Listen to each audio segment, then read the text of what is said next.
Welcome to our channel. Today we how to back up your LinkedIn video scripts with Descript easy tutorial step by step clearly. Start by opening the Descript application on your computer. If you don't have Descript, download it from the official website and install it. Create a new project by clicking on the New Project button. Name your project something recognizable, like LinkedIn Video Scripts Backup.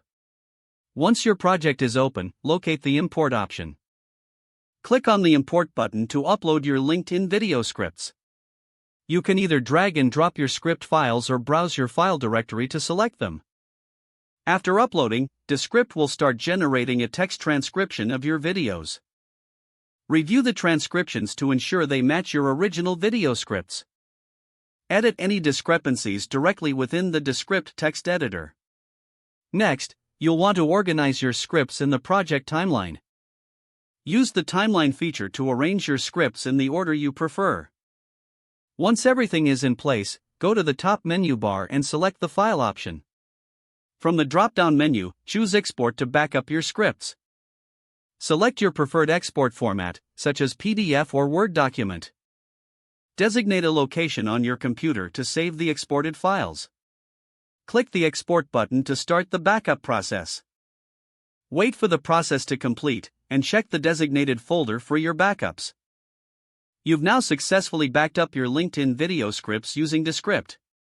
If the page does not load, refresh the browser or try again in a private or incognito window. Make sure you are using the correct email address, then retype it carefully to avoid small typos. If your password is not accepted, use the Reset option and create a new strong password you can remember. Check your spam folder for verification or security emails, then complete any requested confirmation steps. Enable two-factor authentication if available to improve account security and reduce unauthorized access risk. After signing in, review your profile details so your contact information and settings are accurate and current. If you see an error message, note it down and try again after restarting your device and internet connection. Log out when you finish, especially on shared devices, to keep your account and payment information secure. If the page does not load, refresh the browser or try again in a private or incognito window. Make sure you are using the correct email address, then retype it carefully to avoid small typos. Don't forget to like this video and subscribe to our channel for more step-by-step tech guides.